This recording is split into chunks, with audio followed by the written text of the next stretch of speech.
देख रहे हमारा खास कार्यक्रम प्रार्थना हो स्वीकार आपके साथ। मैं हूं रेखा कड़ाकोटी। नवरात्र यानी देवी माँ के 9 रूपों की आराधना का त्योहार। कहते हैं कि अवसर देवी माँ को प्रसन्न करने का सबसे खास मौका होता है, जब बड़ी आसानी से माँ को खुश करके उनको अपने घर बुलाया जा सकता है।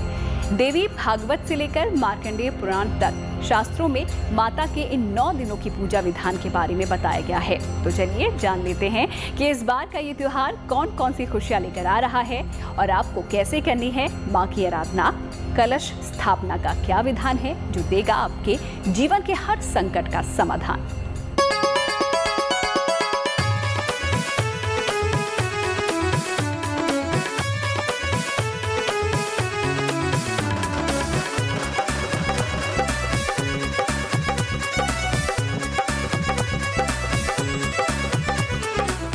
सज गया है दरबार,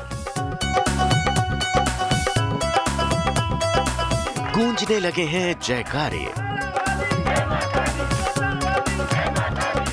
सिंह पर होके सवार, माता पधारो हमारे द्वार। मौसम बदल रहा है, जो संकेत है सनातन धर्म में सबसे बड़े त्योहार का। ये उत्सव है मां दुर्गा के आगमन का। पंचांग की तिथियां बताती हैं कि सदियों पहले से अश्विन महीने के शुक्ल पक्ष की प्रतिपदा तिथि से नवमी तिथि तक नवरात्र के उत्सव मनाने का विधान है। इन 9 तिथियों में देवी मां के 9 अलग अलग स्वरूपों की आराधना और उपासना की परंपरा है।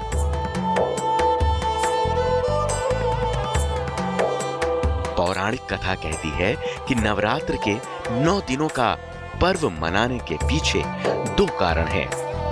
देवी भागवत पुराण के अनुसार मां दुर्गा ने महिषासुर का अंत करने के लिए सभी देवताओं की सामूहिक शक्ति से अवतार लिया। देवी मां और महिषासुर के बीच 9 दिनों तक युद्ध चला।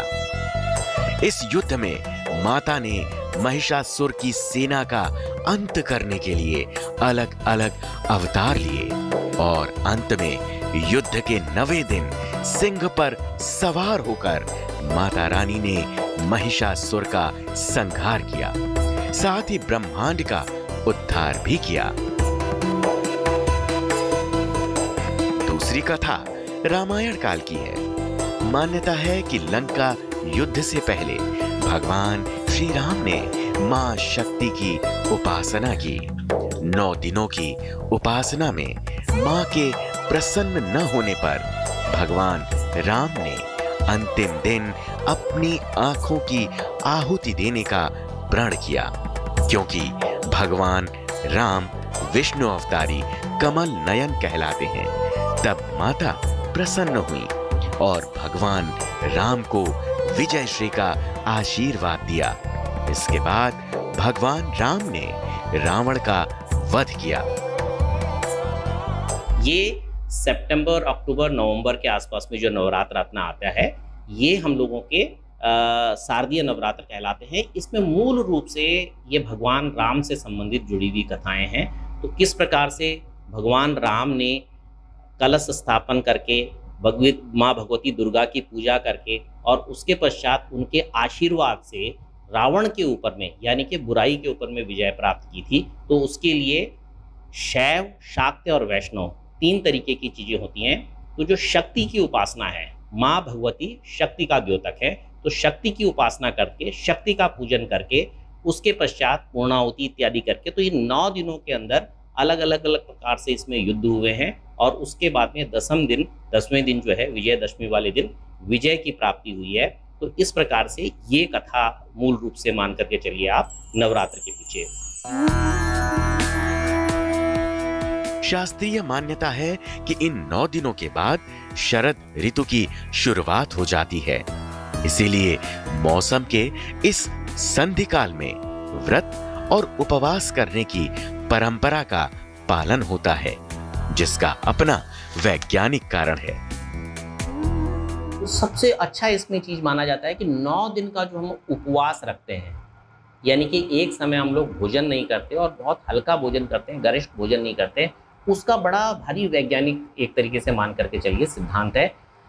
आप नवरात्र से पहले के समय को देखिए, ये श्रावण मास होता है और श्रावण मास के अंदर अत्यधिक बारिश रहती है। बारिश के कारण से जो होता है, तमाम जगहों पे बाढ़ इत्यादि आती है, मौसम खराब होता है, अनेकों प्रकार के जीव जो हैं और उसके साथ में बैक्टीरिया, फंगस, ये सब चीज़ें लगती हैं और उसके बाद में ये ट्रांजिशन का पीरियड होता है, मौसम बदल रहा होता है। जो वर्षा ऋतु होती है वहाँ से हम शरद ऋतु में परिवर्तन करते हैं और जब भी ये मौसमों का परिवर्तन होता है, ऋतुअंतर होता है जिस टाइम पे, उस पर्टिकुलर टाइम पे बैक्टीरिया, वायरस वगैरह बहुत मात्रा में, प्रचुर मात्रा में ये उत्पन्न होते हैं। तो जब हम इन 9 दिनों तक उपवास रखते हैं, इनमें मंत्रों का उच्चारण करते हैं, अपने शरीर में शुद्धता बना करके रखते हैं, तो इससे जितने भी हार्मफुल बैक्टीरिया, वायरस इत्यादि हैं, उपवास रखने के कारण से वो हमारे शरीर में पनप नहीं पाते या जो पनपे हुए हैं वो समाप्त हो जाते हैं। ज्योतिषीय गणना कहती है कि नवरात्र का पहला दिन और अंतिम दिन तय करता है कि मां का आगमन किस सवारी पर होगा और मां की विदाई किस वाहन पर होगी। इस बार का नवरात्र गुरुवार को पड़ रहा है, जो बताता है कि मां इस बार डोली में सवार होकर आपके घर आएंगी। इस बार शारदीय नवरात्र में एक तिथि के क्षय होने की वजह से 8 दिन का ही नवरात्र होगा। 7 अक्टूबर शारदीय नवरात्र का पहला दिन होगा। इसी दिन कलश यानी घट की स्थापना की जाएगी, जबकि 13 अक्टूबर को अष्टमी और 14 को नवमी मनाई जाएगी। इन दोनों ही तिथियों पर कन्या पूजन किया जा सकेगा।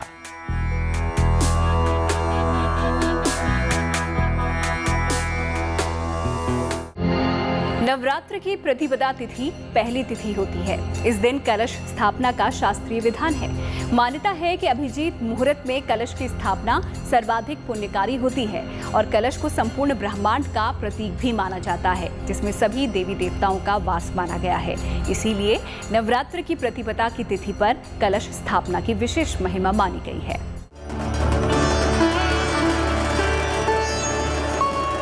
देवी की उपासना के नवरात्र उत्सव की शुरुआत कलश स्थापना से होती है। नवरात्र के प्रथम दिन प्रतिपदा तिथि पर कलश की स्थापना का विधान शास्त्रों में बताया गया है।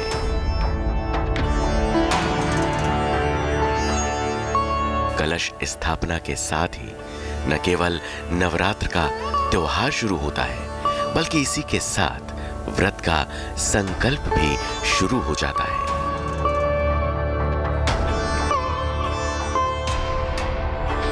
कलश स्थापना को घट स्थापना भी कहते हैं। कलश स्थापना के लिए इस बार 2 शुभ मुहूर्त हैं। पहला सुबह 6:17 से सुबह 7:07 तक।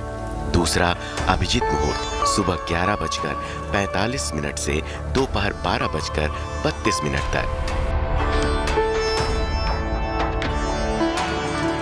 प्रतिपदा तिथि इस बार 7 अक्टूबर को है। इस बार कलश स्थापना का मुहूर्त निषिद्ध चित्रा नक्षत्र के दौरान पड़ रहा है। कलश स्थापना से पहले पवित्र होकर माता की चौकी सजानी चाहिए।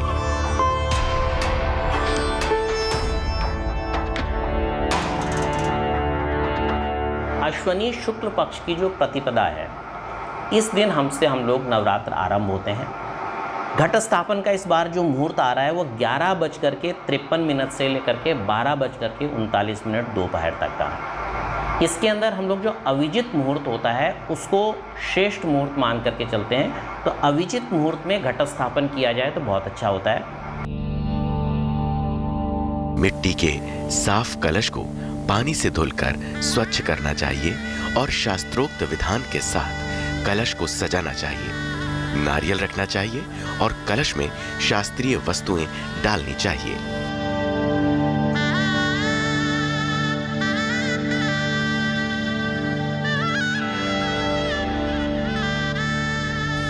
कलश को सनातन धर्म में ब्रह्मांड का प्रतीक माना गया है, इसलिए कलश में स्थापना के साथ ही घर में माता की चौकी और कलश में सभी देवताओं के विराजित होने का आवाहन किया जाता है।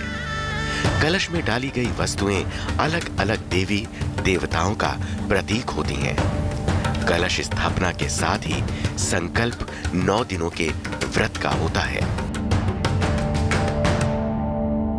इस प्रकार से हम लोगों ने ये 5 प्रकार के पल्लव कलश में स्थापित किए हैं। इसमें आपका अंदर जल, गंगा जल, नवरत्न और उसके साथ साथ में यव तिल इत्यादि, जौ तिल इत्यादि, थोड़े से अक्षत और एक सिक्का, ये हम लोगों ने इसमें रखा है। रखने के बाद में इस कलश को आप इस प्रकार से मौली बंधन, इसका मौली इसके ऊपर में बांध दीजिए और जो हमने स्थान बनाया है यहाँ पर हम लोग घट की स्थापना मुहूर्त के अनुसार करेंगे। कलश ब्रह्मा, विष्णु और महेश त्रिदेवों का प्रतीक है और इस पर रखा नारियल इन तीनों शक्तियों को बांधने वाली मातृशक्ति जगत जननी मां पारंबा है, जिनके कृपा से जीवन के सारे संकट, समस्या, कठिनाई सब दूर हो जाती है। तो इस बार आपके पास भी है सबसे खास मौका मां जगदम्बा को अपने घर बुलाने का। शास्त्रोक्त विधान से शुभ मुहूर्त में की गई संकल्प के कलश की स्थापना आपके जीवन में लाएगी खुशियों की बहार। जब आपके भी घर होगी माता रानी की जय जयकार।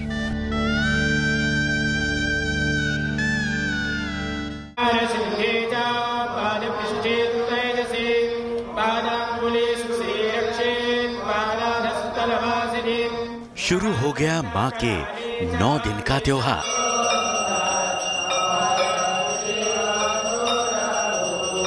देवी मां को कीजिए प्रसन्न, मां आएंगी आपके द्वार। नवरात्र के 9 दिनों में देवी मां के 9 स्वरूपों की आराधना का विधान है। मां का हर स्वरूप हमें जीवन जीने के लिए सही दिशा की ओर प्रेरित करता है, जिससे हम जीवन की दशा में पूर्ण परिवर्तन कर पाते हैं। मां का पहला स्वरूप है शैलपुत्री का। पर्वतराज हिमालय के घर जन्म की वजह से देवी दुर्गा के इस स्वरूप को शैलपुत्री का नाम मिला। मां शैलपुत्री नंदी वृषभ पर सवार रहती हैं। मां के दाहिने हाथ में त्रिशूल और बाएं हाथ में कमल का पुष्प सुशोभित रहता है। मां श्वेतवर्णी है, इसीलिए मां को सफेद वस्त्र, सफेद फूल और सफेद भोग लगाने का विधान है। इससे मां जल्दी प्रसन्न होती हैं। पहले दिन जब आप पूजा करते हैं तो आप मूलाधार चक्र पर साधना करते हैं और उसके लिए जिस देवी की पूजा करते हैं उनका नाम है माता शैलपुत्री। इनकी पूजा करने से अच्छे स्वास्थ्य की प्राप्ति होती है, संकल्प शक्ति की प्राप्ति होती है और ज्योतिष का जो सबसे प्रमुख ग्रह है सूर्य, वो माता शैलपुत्री की पूजा से प्रबल होता है। मां शैलपुत्री के पूजन से जीवन में स्थिरता और दृढ़ता आती है, पारिवारिक स्थिति मजबूत बनती है, दाम्पत्य जीवन सुखमय बनता है, जीवन में आने वाले कष्ट दूर होते हैं, घर के क्लेश छूमंतर हो जाते हैं। मां शैलपुत्री की आराधना में अशुद्ध वस्त्र पहनकर पूजा नहीं करनी चाहिए।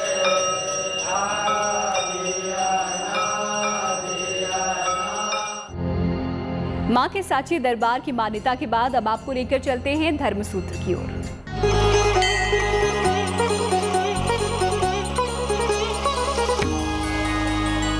जो 9 का अंक है ये बड़ा अद्भुत अंक है। हमारे यहाँ शास्त्रों में 9 ग्रह का सौर मंडल में बड़े विस्तार से वर्णन किया गया है कि कुल सौर मंडल में 9 ग्रह हैं। और दूसरा, हमारे यहाँ 9वीं तिथि को रामनवमी होती है आपको, और ये नवमी नवरात्र की नवमी होती है, इसका बड़ा महत्व है। साथ ही साथ नवरात्र के 9 दिन होते हैं, ये बहुत ही बड़ी बात है। और जो देवी देवताओं के जो कार्यक्रम हम लोग के होते हैं, परिवारों में संपन्न होते हैं, 9 के अंक की बड़ी महिमा बताई गई है। आप कह सकते हैं कि 9 एक धार्मिक अंक है, और हमारा ऐसा मानना है, जो हमने पढ़ा लिखा है, कि ब्रह्मांड में 9 के अंक से बड़ा कोई अंक नहीं है। प्रार्थना हो स्वीकार का सफर आज यहीं खत्म होता है। फिर होगी आपसे मुलाकात, लेकर चलेंगे आपको एक और दिव्य धाम की यात्रा पर। तब तक के लिए आप देखते रहिए गुड न्यूज टुडे।